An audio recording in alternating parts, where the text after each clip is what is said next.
Hi, everyone. You've landed at Aquascaping on the Fly, Living Art Creations. I'm your host and content creator, Anthony, and welcome 214 subscribers. Yes, we are growing, which I am loving that. So apparently people just like the idea of just letting me talk endlessly about aquascaping and terrariums, which I love that. It's my passion. So today I've got something special. I was not going to initially do a video about this because when I'm in the zone building, I usually have on my dance music really loud and I'm dancing around while I'm building. It's just not conducive to put a camera there because then I'd be conscious that there's a camera there and wouldn't do things that I like to do, which is like just bust out a dance. So that being said, there is no music on right now. And what you see behind me is something completely new that I am working on. Now, if you're new to the channel, welcome. Thank you for joining us. But for those of you who have watched the videos, you know that I've been speaking relatively consistency.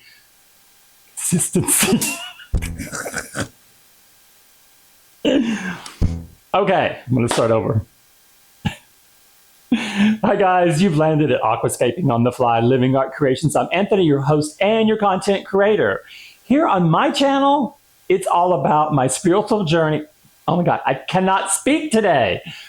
All right, let's go try this again.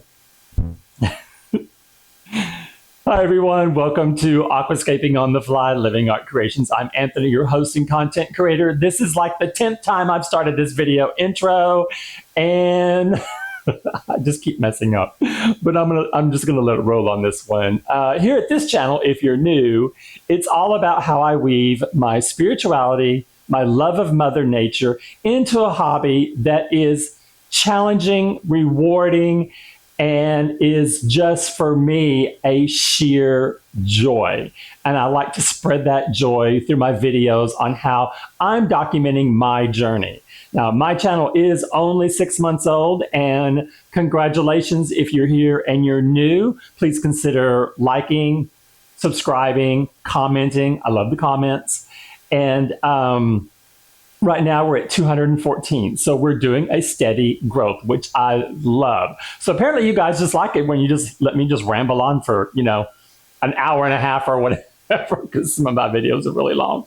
So today, I'm not sure if any of you have been catching the little theme I've been throwing out every once in a while about the rainbow series. I've been talking about it because it's been on my mind for probably 3 months or more. Now, remember, my channel just hit 6 months old, but I had this idea in my head where I wanted to do a series of tanks based on the rainbow colors. But more specifically, what I envisioned originally were using the bowl tanks, like the 3-gallon bowls. And I thought, oh my God, they'd be so gorgeous because it'll represent the earth. It'll represent Mother Earth. And each one will be a color of the rainbow. And I wanted to do them on the back wall here, but I wanted to do one here, one here, one here, one here, and like stagger them. Or my original idea, I just wanted to do them in a big circle. Well, that's not possible. We just can't do that without massive construction going on to put the supports in. Because of course I don't want to see legs. I want to see my tank in its artistic form just floating there like on a cloud, like it should be, like in space, like we're floating around on Earth. No, that didn't work. So the artist side of me has been struggling with how to get this build done. And I finally decided on, I was not going to do the bowls, even though that's one of the most expensive ways to go, because I was going to get the bowls from Walmart. They're like $13. So that fits in with the channel's objective. We do everything here on a DIY, very inexpensively. We don't like spending money we don't have to. And I ultimately said no to the bowls because when I started doing research on fish and shrimp, it's not recommended you do anything less than 5 gallons. Now I know you're going to see, I'm going to get pushback from people out there that have channels that you see a photo with a bowl and it's crammed full of livestock. Okay, that's too crowded. That's like living in the middle of New York City and not having any space for yourself. So when you do research you're looking for how many shrimp can you put per gallon and what's the minimum size so they don't be stressed all the time. Don't be stressed all the time. Aren't going to be stressed all the time, if I can get my words together today. So I decided to go with the recommendations, which is a 5-gallon minimum tank size. All right, so you guys know that I am a thrifter. I have a lot of thrifting videos on my channel, but I also am a massive bargain hunter. I don't like to pay full price for anything unless I am forced, and I mean forced. So I've been getting all my tanks from PetSmart when they have their open stock 50% off. And then I usually wait for that coupon that they usually do, if I can catch it right, when it's an extra 20% off. So they, of course, have a 5.5-gallon long tank, which for that one, that means it's 17 inches long. And I think it's like 9-ish or 10 deep by right at 11 tall. Okay, so remember that, okay? So they are on sale right now for 50% off, but that 20% off coupon doesn't apply yet. So I'm still holding out. Now, I didn't want to have to build something because for those of you who aren't familiar, this location here, this is where Blackfish, the tank was. And it has its own table that I got in the trash, that I retrofitted, and now it's a tank stand. I mean, how awesome is that? It didn't cost me a thing. So it's been moved to the other side of the studio because I could not fit the Rainbow Series, which is going to be 5 tanks. I'm not going with 6, and I'll explain why. I'm going to go with 5 tanks, but I needed 3 shelves. So I did find one thing on Amazon that was under $200 because I didn't really want to spend more than $200. And I really didn't want to spend more than $50, to be honest. But I found one and it said heavy duty. Each shelf would hold 150 pounds. Okay, that's pretty cool because the tanks are like 50 each. So I thought, okay, that's 100 pounds, two tanks on the shelf. That's going to be perfect. It arrived. When I picked the package out from outside, I knew there was something wrong immediately. I easily picked it up. Oh my God. That's not even a word. Okay, I picked up the box and it was too light. And I knew we had some bullshit going on. I hope I don't get zapped for that because I'm cursing. So I did unpack it. The shelving that they say is heavy duty, I'm not lying here. It was pressed tin with a little thin piece of tin underneath that as a beam. Oh my God, there was no underlayment backing. There was no MDF board or anything that went with it to give it any solid foundation. So when you had the shelf, it literally warped. You could bend it and it would pop. I was so disappointed and I was really pissed because I went back to the original ad and I saw where it said 150 pounds, easy, heavy duty, blah, blah, blah, blah, blah, blah, blah. So I went out and gave them 1 star and I wrote everything in there. I was like, no, don't be doing this to people.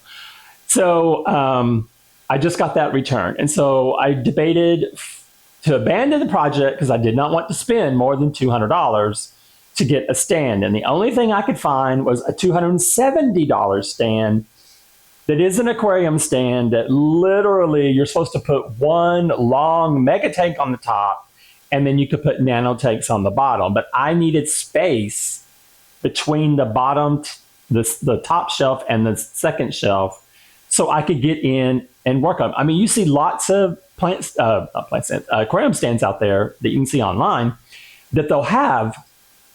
The top one will be fine, but the shelf below is so narrow. If you put tanks under there, you don't have any way to get in and do any work with them. You have to like pull them out.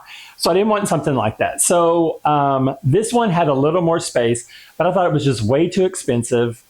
It's bigger than my space allowed. It was 65 inches wide, and where I wanted to put it, which is next to the other tanks on the other wall, on the main studio wall, and it would have stuck out into the hallway area. And I was like, oh God, I just can't handle that. So I kind of meditated about it. And when I say I meditated about it, I do meditation prayer together. And I was talking with one of my archangels, which covers like creativity. And I was like, I need to come up with some idea. It wasn't an hour later that I had a brain fart image hit my head that said, go back to your original idea, which I did. That is my original idea. My original idea was to put 3 shelves here and to make them almost look like they're floating, and just to build them myself. So I was holding out on that because I was going to have to move Blackfish, which meant moving it all the way across the room. It's full of water, and I just knew I was going to spill something. So I'm pulling the stand, which has felt under it, thank goodness. And I got to the last section, and I did spill water. Water went everywhere.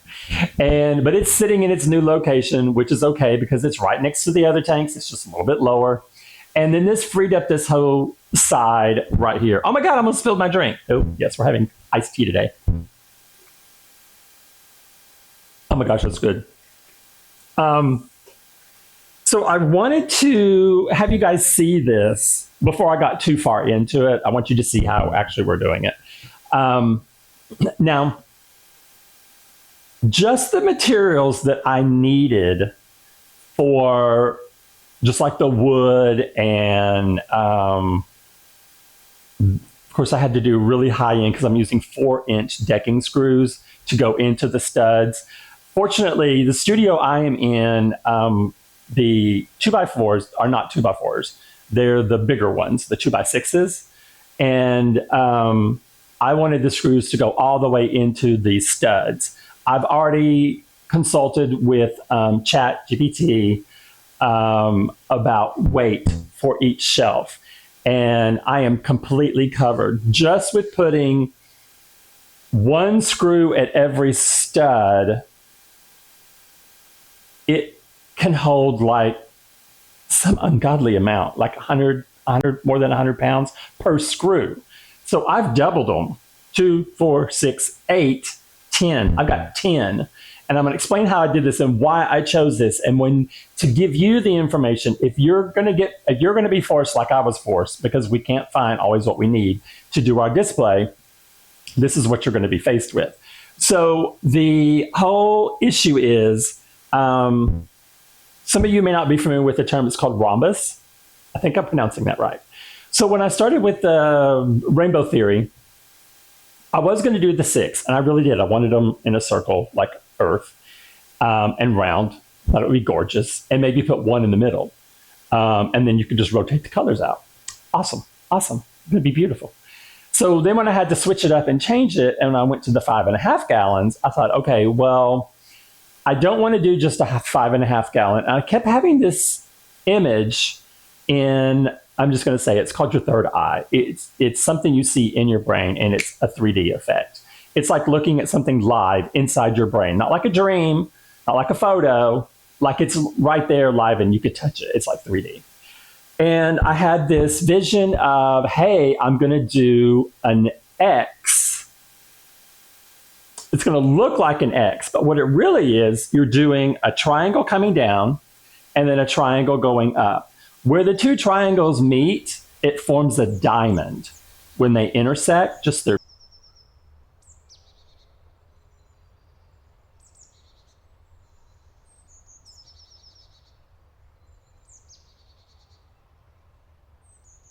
tops, and that's called the rhombus. So the rhombus for me is going to be 1 tank, and it's going to be the tank that's going to have 2 colors in it.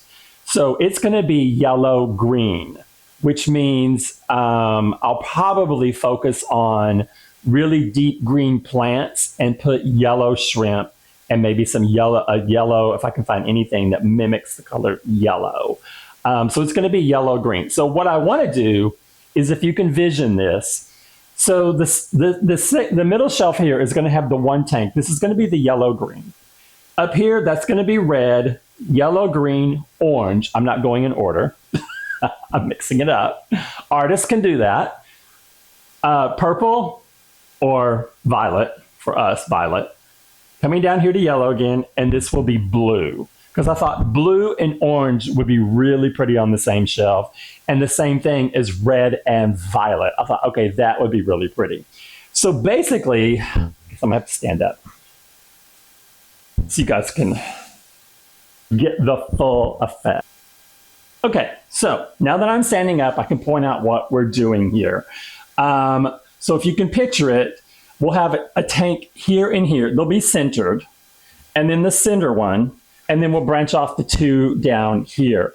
I'm also going to, because we know how tiresome it is to have electrical cords everywhere, I have an outlet that's under the bottom shelf, which is as low as I could get it because there's an outlet. I wouldn't normally want my tanks this high up here, but at least they'll, okay, for me, at least they'll be eye level. I can just look right into it. But there's an outlet under there, and I'm going to put an outlet on each shelf so I can plug in my lighting. I was contemplating putting recessed lighting. I researched it. You can get the ones that simulate daylight full spectrum, but I could only do it here and here. It would have left this top shelf where I would have had to put just regular lighting. I'm not going to use the micro strips that I'm using on the other wall and everywhere else in here, just because this is where when I'm watching television, I'm parked out on the sofa or in my chair. So I don't want necessarily bright lighting on me. So what I'm going to do is I'm going to use the same lighting that I'm using on Blackfish, which is just a little full spectrum on a little stand, put it behind the tank, and it's just right there shining right on the tank. I think that's going to be the easiest way to do it. I had originally wanted 18 to 20 inch clearance, but because I had to put the bottom shelf where it is, it altered. So right now I'm at 16 inches and 3/4 from here to here. Now, I want to show you and how I made this easy. Okay, this is just me and my little spot here. I don't have a sawhorse. I don't have a saw table. I have a circular saw and I have a 5-gallon bucket. That 5-gallon bucket turns into where I do all the sawing at. Outside, I take it outside so I don't get it messy inside. But it's just me and me doing this just by myself. So if you're in a situation like I am, you can get around it. You can do it.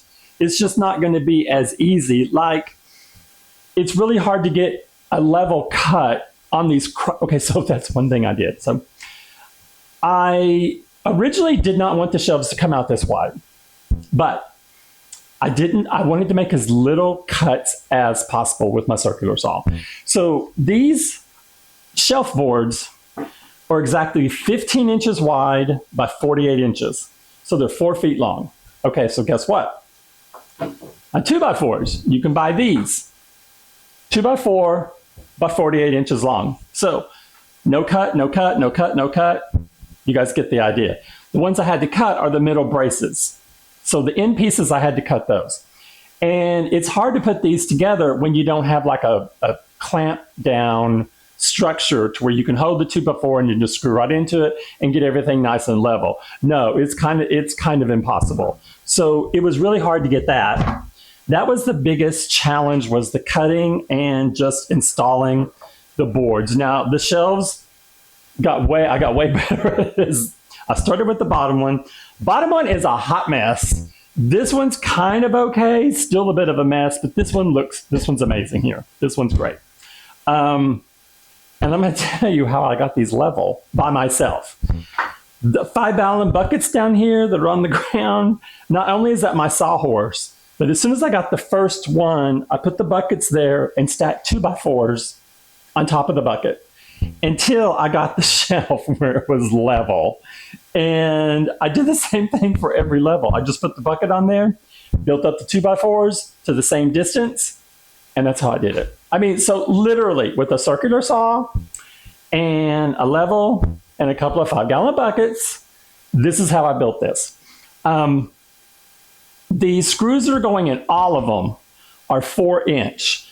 So right here in the corner, and the reason why I went with the 15-inch instead of a 12-inch, most of your shelving comes out at 12-inch widths. I found one at Home Depot that was 15 that wasn't outrageous. These planks were $16 a piece is because I had a 2x4 right here. So it goes from here to here. Remember I told you my 2x4s aren't 2x4s, they're 2x6s. So it comes out further. So this comes out to the 15 inches right here. So I'm able to secure the corner by going straight to the corner and this one. This is not going anywhere. And then it goes, it's 6 at 12 inches. No, I'm sorry. 6 inches out, 18, 25, 36. I have 1 foot that does not have a structure to it. So this is how we're going to get around it. And every shelf is the same. Starting with the bottom shelf, I'm going to get an adjustable furniture leg. And I will put the leg from the concrete floor up to that shelf. Once that shelf is secure, you put the top on it, put a leg here, it'll do the same thing. Put your top on it, put your leg here, it'll do the same thing. It will basically make these shelves to where they can hold more than 800 pounds. So if I get tired of my little 5.5 gallon tanks, I can definitely put something. I wouldn't put something that big up here, no. But if I wanted to put like maybe a 20 gallon, yeah, I could do a 20 gallon up here. The only problem is my hardscapes are always coming so far out the build that I'm really going to have to watch it, because I really do like my tanks just at one level so I can put as much hardscape coming out of it as possible. I think it looks really cool and it's very dramatic. That's why Blackfish had to go on its own table. It comes up a full, I think it's 14 inches out of the water, out of the top line of the tank. So it wouldn't fit anywhere else in the studio because I don't have that much room for them. This will give me just enough room where the tanks can be here and I can access them through here. So what I'll be doing is I'll be putting like an outlet here, here, and here. And then once the outlets are put in, then I can secure the top plank, and I have finish nails for that and glue. So it's best to glue around the entire frame, put the board in, and then you can put your finish nails in. So the finish nails really just tack it into place. The glue is strong enough to where it will hold it permanently. Now, one of the things I'm going for is I'm going to clad this in my flooring that I have, that I'm using here in the studio. So it's a peel and stick vinyl, and I bought an extra glue so that I can put the glue on the 2x4s that's on the here and here, on top of the solid piece of wood here, and put them into place, put some weights on it, and then let that cure for like 2 days. And then it will give me a vinyl surface that's textured and very easy to slide the tanks around versus leaving them on wood. Even if you painted the wood will always get dented because it's not a hard wood. No wood is hard anymore because our trees they're made to grow too fast. So they don't have the density of older wood. So most wood now is softwood. Even if you get treated wood, it's still softwood. It's just been treated. So that's how I'm going to get around that. Now, I'm going to have to do an under backing for this one because you're going to be able to see it if you sit down. I'm not going to do it here because if someone's getting under there looking, I'm just going to slap them. Say, get out of there. You don't need to be looking under there. Get out of there. And then the bottom one, of course. Now, I'm hoping I have a little tank right here that's got my plants in it. A couple of those are that I put plants on just until I do the next build, which the builds are in my head. They just haven't been done yet. And a couple of them are for the Rainbow series. So I'm hoping to put that under there and finally get it off my countertop, because my countertop is where everything goes and it's in the way sitting there. But if I could put it under there, maybe put some other stuff under there, it'll give me a little storage area. I was trying to I have a bunch of stuff like this that goes with my kitchen from the remodel, and I didn't use it. But I don't have like a jigsaw to be able to do like a really fine little cut like that. Or I was trying to use it, but it just didn't work out. I'm just going to use what's on the flooring to clad this, and that way it'll go with the rest of the studio. And I still plan on, even with the small tanks, I still plan on putting hardscape that comes out of it. I'll just go as high as I can. And I'll still plan on doing some plants in there as well. So I hope this gives you a good indication of what it is you can do if you can't buy what you want, and if you're in a place that's yours to where you can build a structure like this.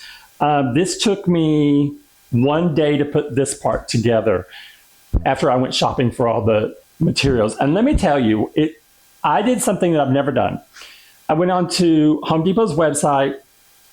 I bought lots of different products. I made sure I went to a Home Depot that had all the products available there, that I didn't have to go to another place. And then I wrote down the aisle and the bay that everything was on. Literally, I started at one row, went to the next one that was closer than, oh my God, it was the easiest thing I've ever done. I've never done that before. I usually just think, oh, I need to go to that area. I need to go to that area, and end up walking back and forth, back and forth. Oh no, this is so simple. It was so much easier. I didn't even know they had pre-cut 2x4x4s. I thought everything was going to be 8, and I was going to have to cut these in half myself. Thank goodness I didn't have to, because then that would have been a cut on the end that would not be a flat cut for me. And I know that that's a problem because I don't have like a table saw or something like that. I'll put the budget in the build. What is going to ratchet my price up is the fact that I'm adding electrical. The wiring alone and the pieces I had to get to do a remodel, which is existing sheetrock is already there and you got to work around it, was outrageous. I mean, it's still pre-COVID pricing when we have supply chain issues during COVID. I couldn't believe how expensive it was. It really made the price of my project here a lot more. But since this is a permanent structure, I thought, okay, then I can spend a little more than what my budget normally would be. I'm still hoping I can keep it around $200, because I was hoping for like $100, because these materials, that wasn't bad at all. But by the time you add on 20-something dollars, actually I paid $40 in just screws to put this together, because I needed enough to make it heavy. So all that kind of stuff adds up. But I'll put all that in the description so you can see what the true cost is, and that way you can outweigh building something versus getting something ready-made.